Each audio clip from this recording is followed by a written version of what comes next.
Titanfall 2 Tier List, Part 2. Let's take a look at where everything stands at the beginning of 2017.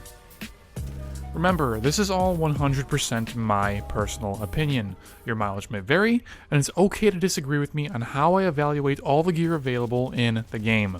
I'm not here to argue, I'm just here to present my personal opinions as I currently hold them because apparently a lot of people find it valuable. Just like last time, I'll be using 5 rankings, and they are S, A, B, C, and F. This time I'll go ahead and define all the tiers because apparently that was a point of contention before.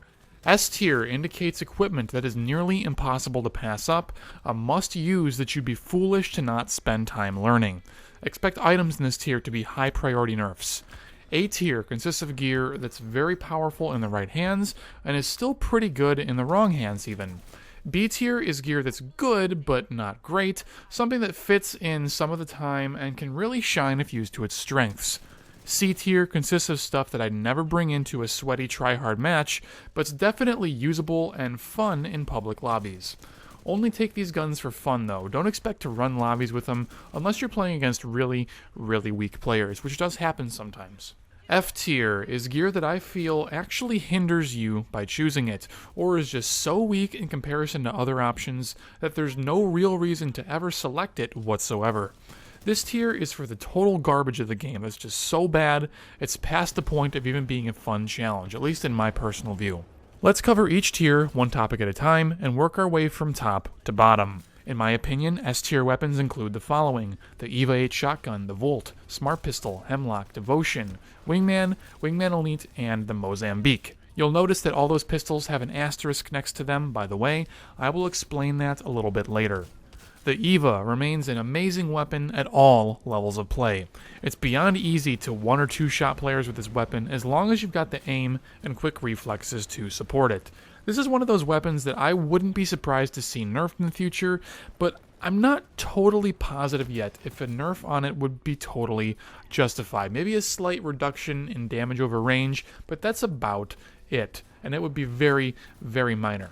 In the PC player space, it's sort of necessary for this gun to be as strong as it is in order to break the hyper-defensive strategies that rule the game at a high level. As for the Volt, Respawn has already tried nerfing this weapon, fruitlessly to be completely honest. This weapon's damage profile is still absolutely superior to the Carbine at most ranges. It's got some of the best hipfire accuracy in the entire game, a good enough fire rate, and a phenomenal damage profile both when amped and not amped. It outclasses the Carbine in nearly every practical way when using a keyboard and mouse. Technically, there is very little to no reason to use the Carbine as long as the Volt exists in its current state, but I still don't feel like this SMG is particularly stronger than the other SMGs, but the way that this particular gun marginalizes the Carbine is what leaves me no choice other than to list it in S tier as opposed to A tier. No other SMG in the game marginalizes the Carbine like the Volt does. If you're not using this gun, and you're a keyboard and mouse player, you're doing yourself a disservice for not learning it. To touch on the controller side of things though, in terms of feel, a lot of players feel like this gun is a downgrade to the Carbine despite its superior stats. According to controller players that I respect, the Volt experiences far less aim assist than the Carbine does, contributing to the general sentiment that this weapon isn't as good when used on a pad. For the majority of my viewers, you do play on console. You are in the vast majority. You are the 99%. So the Volt most likely sits in A or B tier for you. However, I'm on PC, this is my tier list, and I'm putting it in S tier where I think it belongs on my platform of choice. Next up we have the Smart Pistol. LOL? Nothing to discuss here. Respawn, just why?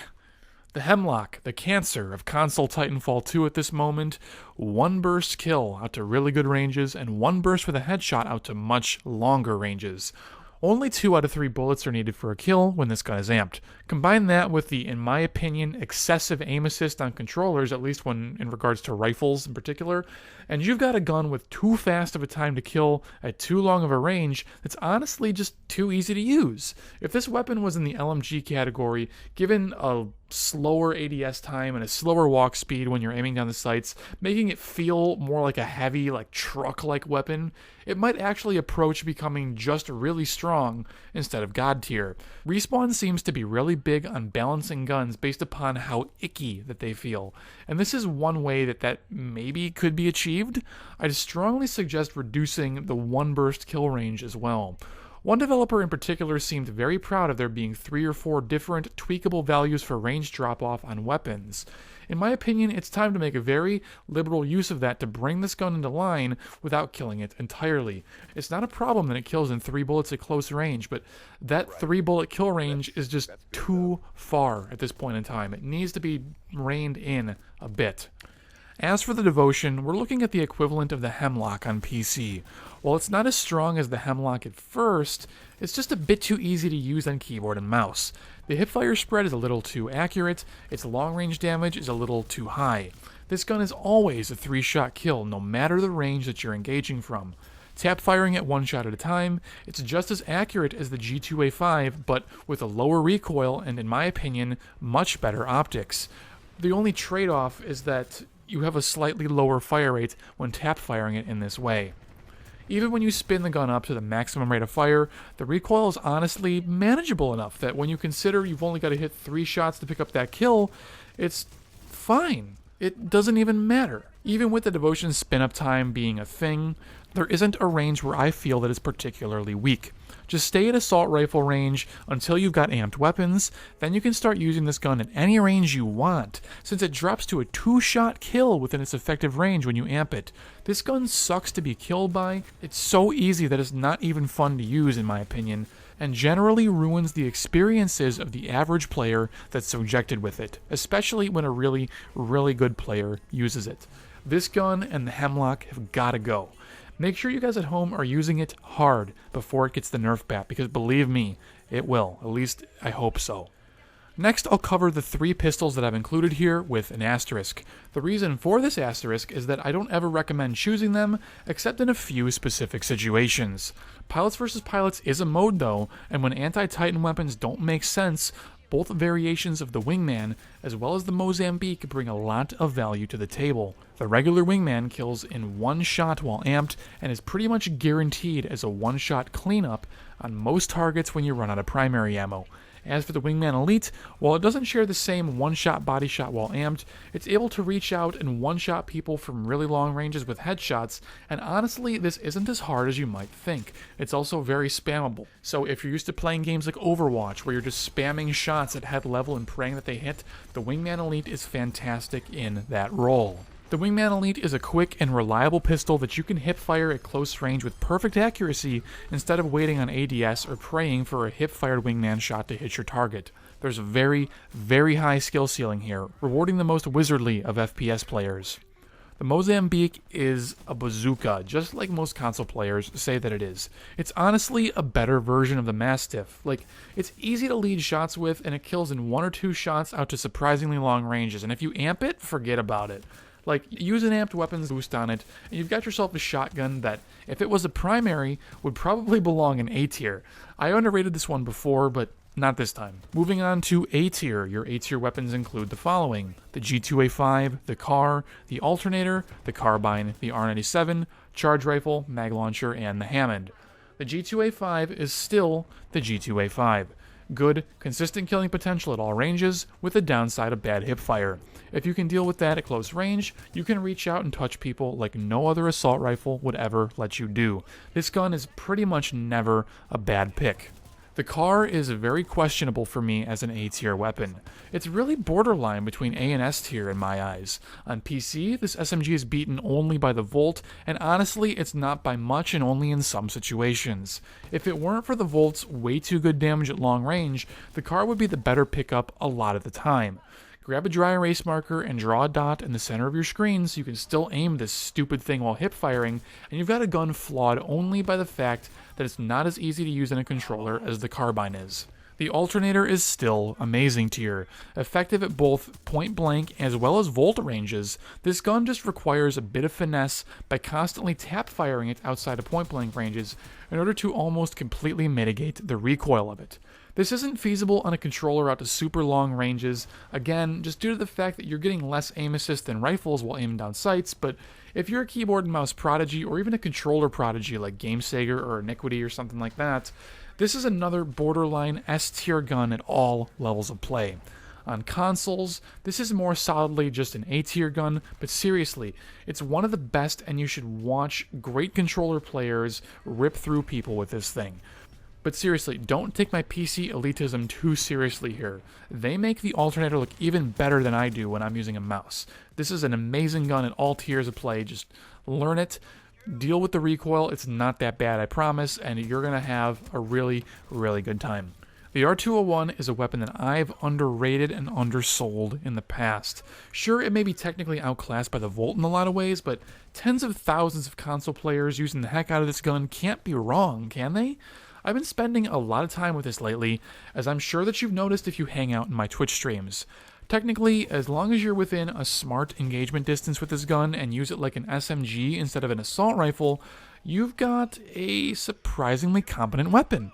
The only problem is that the reload is a bit long, even with fast mags, and it's only got a 24-round magazine compared to the Volt's 33.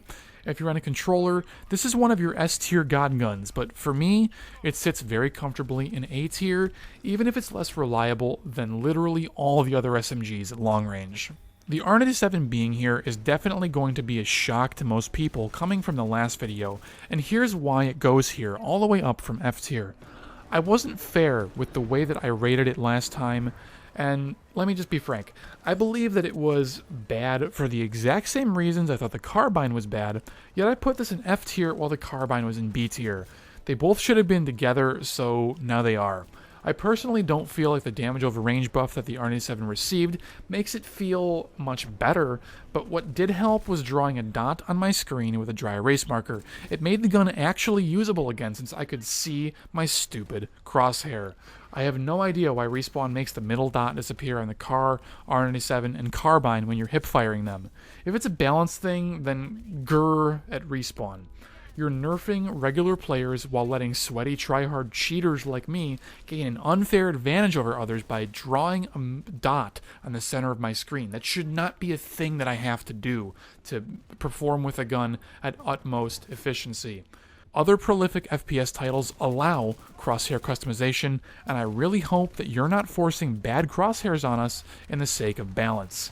It skews the tier list and makes players feel like your guns are much more icky than they actually are. Seriously, my performance with the R97 is night and day different as soon as I drew that stupid dot on my screen, and I hate the fact that I had to do that. As for the charge rifle and mag launcher, nothing has changed since the last video. The mag launcher has the best DPS of all anti-Titan weapons, while the charge rifle allows you to be annoying from any range while being a hit scan weapon.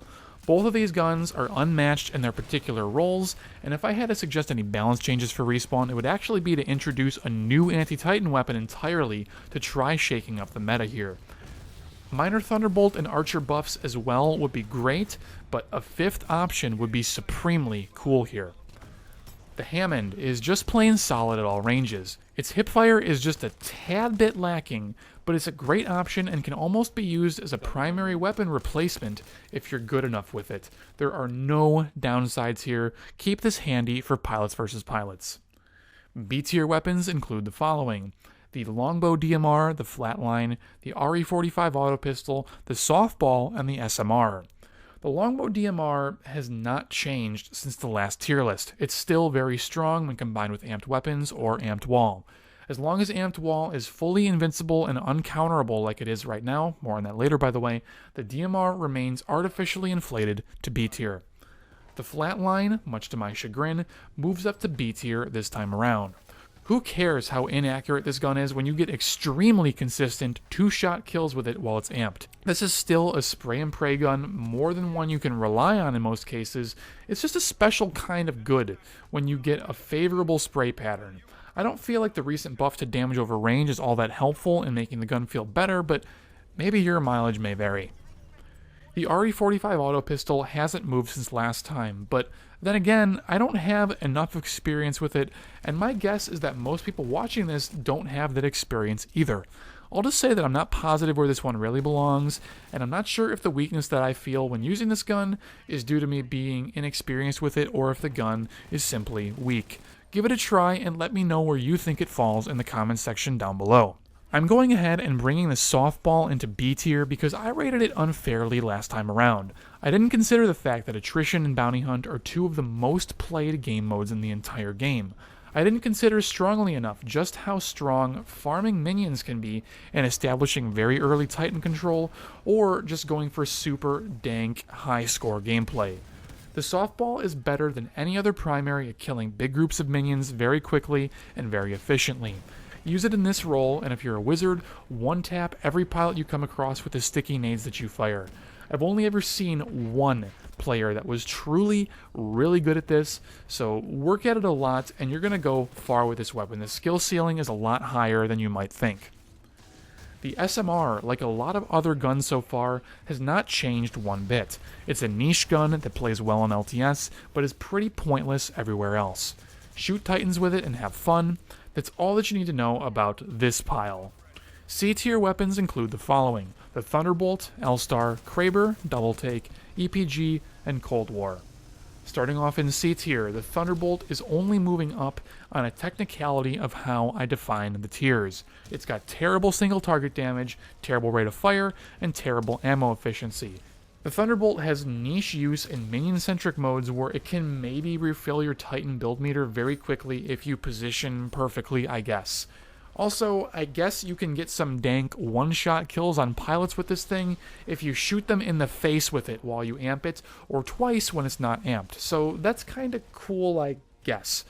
Being serious though, if you're at a close enough range to use a Thunderbolt against a Titan in hopes of getting a quick Titan rebuild, just run the MGL. You're going to do so much damage to that Titan that your rebuild meter is going to skyrocket all the same, while actually making a real difference to the overall game state instead of tickling your foes. The L-Star isn't completely trash. It's close, but in my opinion it's both usable and fun enough to qualify as a gun that I don't mind running once in a while just to mess around and have fun. The time to kill at close range is honestly almost competitive if you don't miss a shot. Use this one for fun, not for competition. The Kraber and the Double Take also fall here, since you can potentially do really cool stuff with them, and a lot of people find the challenge extremely rewarding. I'm pretty partial to the Double Take myself, and if I'm ever going to run a sniper rifle, which is pretty much never, I'm grabbing a Double Take. The EPG falls in the same category as the sniper rifles that we talked about. It's a really fun gun that rewards player skill in both aim and mobility. This one is a blast to play, just don't expect to perform super well with it when it's time to try hard in pilots versus pilots. The Cold War, again, is in this exact same boat as the last few weapons. If you use your mobility abilities like a pro, staying above whoever you're trying to shoot, you can really blast people in ways that no other weapon can achieve. Throw amped weapons on this thing and you'll be giggling to yourself at how easy it is to kill very ground-locked players with it. The moment you get into a lobby against players that have mastered the mobility system, though, is the moment that you'll want to switch off of this gun and pick up a Hemlok. It's also pretty bad versus Titans, in my opinion, as well, for what it's worth. Moving down to F tier, we have 3 entries: the Archer Rocket, the Spitfire, and the Mastiff. These are the guns that you actively are hindering yourself by choosing at this point in time.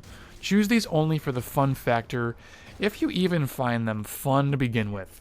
I don't find these weapons to be fun at all, ever, while simultaneously also being completely outclassed statistically in most or all ways.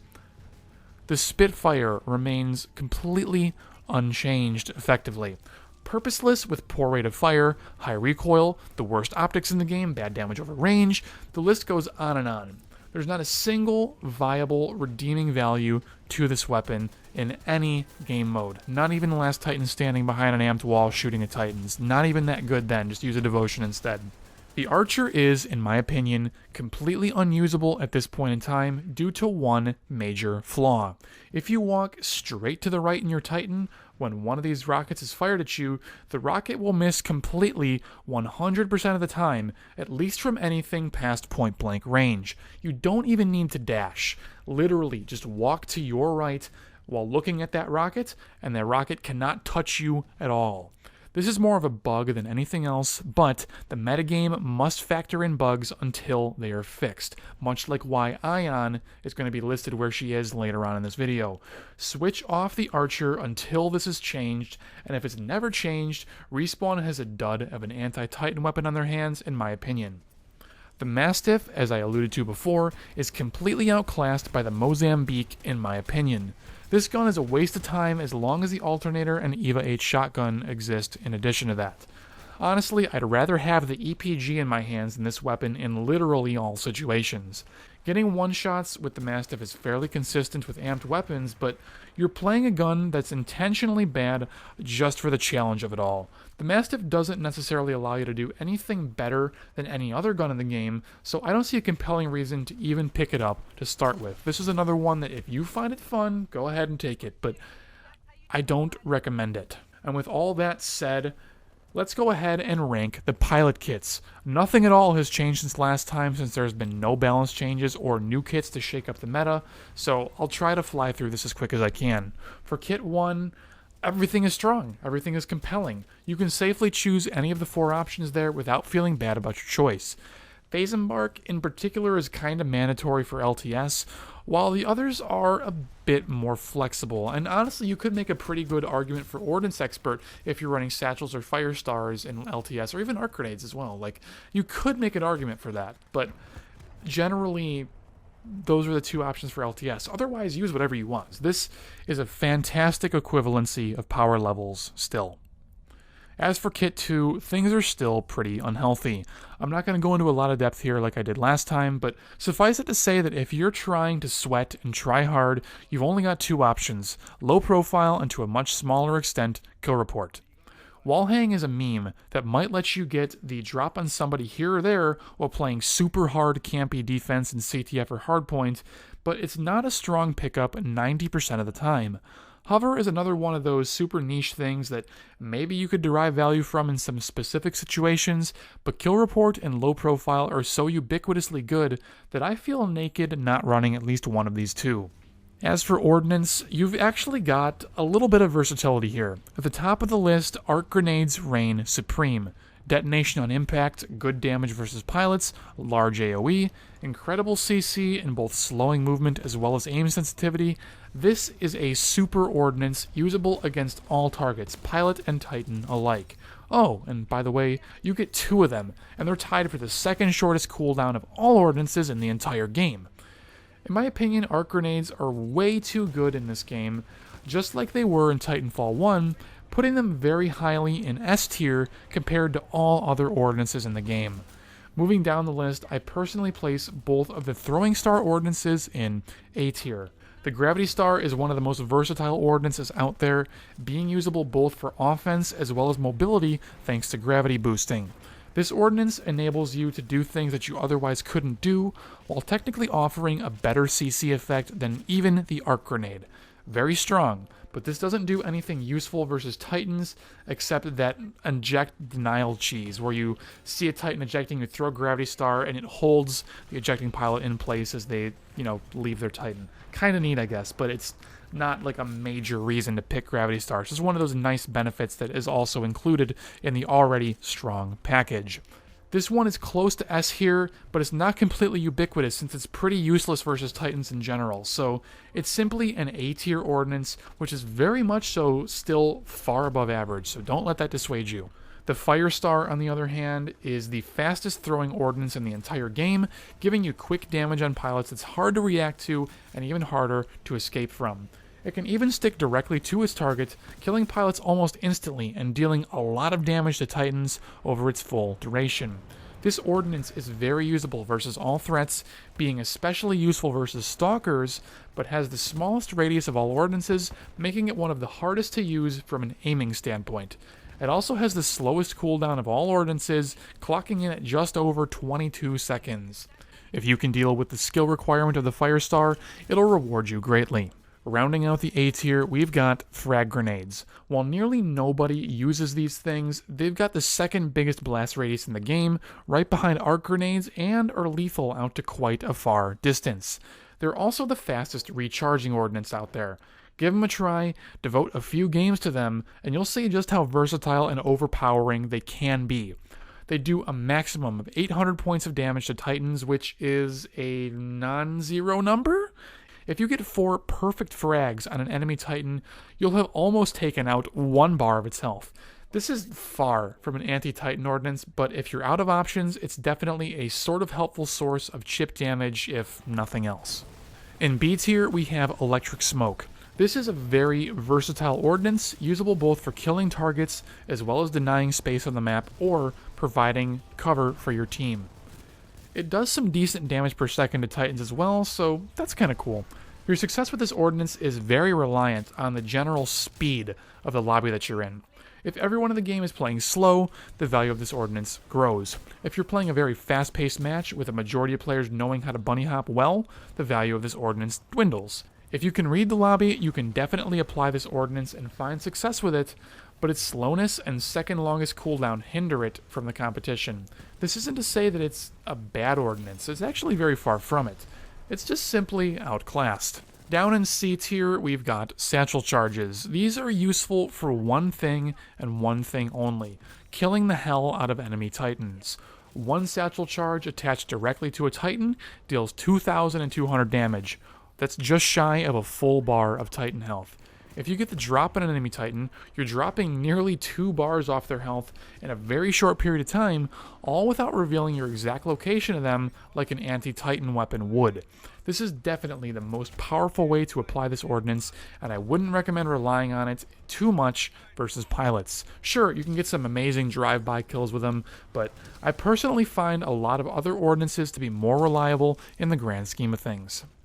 Finishing up pilots, let's hit the tactical abilities. There have been some minor changes, but nothing too drastic. In S tier, we have the Pulse Blade, Phase Shift, and AWOL. In A tier, we have Stim, B tier is Cloak, C tier is Grapple, and F tier is still Holopilot. Pulse Blade gives your entire team wall hacks in a big area for a long period of time. It has counterplay in that the blade itself can be destroyed by shooting it directly, ending the ability early. But with smart placement, you can get it in crazy spots that cannot be countered by a victim team whatsoever. There nearly isn't any counterplay at all to this ability, locking it firmly in S tier.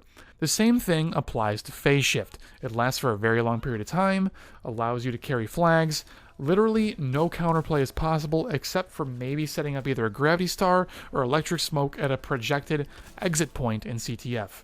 Outside of CTF, 1 kill plus a second or so gives you a full charge of this ability back when you're using Tactical, making you incredibly hard to finish off, and a huge time investment from enemies is required in order to actually deal with you. This is time that, in a game like Titanfall, they don't have just because the time to kills are so fast as it is. AWOL is again in the same boat. This ability is currently bugged. The wall is not destructible like it's supposed to be, and shooting the base does absolutely nothing unless you use a smart pistol against it. 3 or 4 kills with Tactical is usually enough to get you another charge of this back, meaning that 100% uptime is very easy if you're a good shot with a DMR or a Hemlok. The only counterplay in a lot of cases is throwing big AoE ordinances at the wall, all of which can be avoided by taking a step backwards. The AWOL is just a little too hard to play against in its current state, and making the base destructible isn't the complete answer. It's definitely part of it, but it's not the entire thing. It's still way too easy to drop the AWOL in a position that hides the base, so it's just not, reasonably going to be destroyable. There has to be something else done to this ability, but I just can't quite figure out what that something ought to be. This time around, Stim drops to A tier because it doesn't let you do incredibly oppressive things like these other ordinances. It speeds you up and enables some nutty flag runs, sure, but the effect is predictable and forces momentum out of a pilot, which can be easily predicted and countered with good aim. Health regeneration is not instant like Titanfall 1. Without being too long-winded, Stim's a strong tactical that isn't broken or uncounterable like the previous abilities that I've talked about. Cloak has fallen from power and sits in B tier now. It's still just as effective at being a cloak as it was before, but you have to actually use your brain now when you decide when the optimal time to activate it might be. This might honestly still be an A tier ability, but Because it's less brain dead to use now and very few strong players take it, it's kind of a hard sell at the moment. Try it out with Tactical, and instead of using it to get in somewhere safely, use it to cover yourself after picking up a kill and revealing yourself on the minimap. Grapple is still grapple. If you're less confident in your ability to move around the map, this will get you from point A to point B easily, no questions asked, and it's fine for that purpose. At a high level, you can abuse some weird mechanics of grapple interacting with air strafing to fling over rooftops at warp speed, but it takes a lot of practice to be able to use and set up fluidly. The only game mode where you really gain a lot of value from this is CTF, which is unfortunately unplayed at this moment, so this aspect of grapple does not contribute to the meta, therefore its rating is still very, very low because of this. Holopilot, in my opinion, still remains very bad, and it always will. You're relying on your opponent making a mistake to gain value from this instead of just using an ability that actually makes you better as a pilot. Use this at your own peril. The fewer number of people using holopilot in general, the better it starts to become because fewer people are actually playing around it and reacting to it the way that they ought to be at a higher level. Let's quickly wrap this video up with all the Titans. Right now, here's what I'm feeling. In S tier, we have Tone and Ion, same as last time. In A tier, we have Legion, Ronin, and Northstar, and in B tier, we have Scorch. The Titans haven't really changed much since last time, even though there were a few balance changes. Tone and Ion still reign supreme, with Tone being target number 1 for nerfs, while Ion is just bugged to hell right now in ways that make her even stronger than she's supposed to be. Legion, Ronin, and Northstar are extremely important to any team and are all very strong against pilots and Titans when applied correctly. Scorch falls into B tier for me.